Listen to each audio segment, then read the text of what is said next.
Good morning, everybody. Welcome back. So I'm going to Scott Selections here for Wednesday, December 29th. Before we get into today's play of the day, quick recap. What we had a nice winner with the Bucks minus 13 and minus 115 on DraftKings as they beat the Magic by 17. Opened up a huge lead in the first half, then blew almost all of it, but not the entire thing as they won by 17. So look for another winner here on Wednesday. And for the play of the day, looking at the NBA once again, going to be looking at a late night matchup in the Western Conference between the Mavericks and the Kings, taking place at around 10:30 p.m. Eastern Time. And for the play of the day, we like the Mavericks team total over 110.5 at minus 105 on Fox Bet. Time recording of 10:45 a.m. Eastern Time. Couple reasons why I like the over in this spot. First of all, Dallas has been playing pretty well offensively over the last couple of games.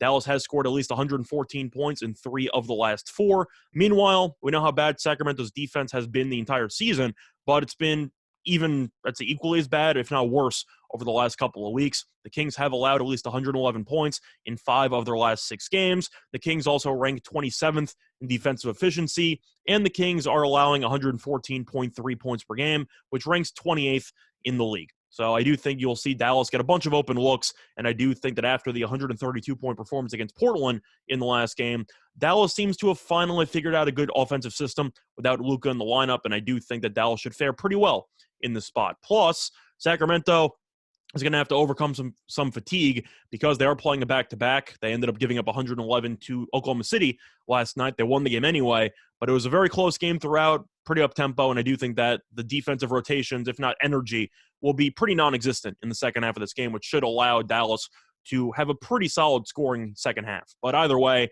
this number simply puts too low. Any opponent against the Kings that's not maybe the Pistons or any team that has an atrocious offense should probably score 113 points relatively easily against this team. I mentioned Oklahoma City scored 111 yesterday against the Kings. Giddy didn't play. You look at the actual lineup that Oklahoma City threw out there. It was Gilgeous-Alexander and a bunch of guys who arguably shouldn't be starting on any other team. You had Dort, who's okay, Roby, Watson, and Wiggins. I'm sure a lot of people don't know who any of those guys are, but the offense still ended up scoring 111 points despite shooting 38.9% from the floor. So I do think that you'll see the Mavericks probably end up coasting to around 115, maybe more. They could go for 120, but I'll fade one of the worst defenses in the league by taking a team total of 110.5, fading them on a back-to-back. So the play there once again here for Wednesday, December 29th is going to be on the Mavericks team total over 110.5 at minus 105 on Fox Bet. Bye, everyone.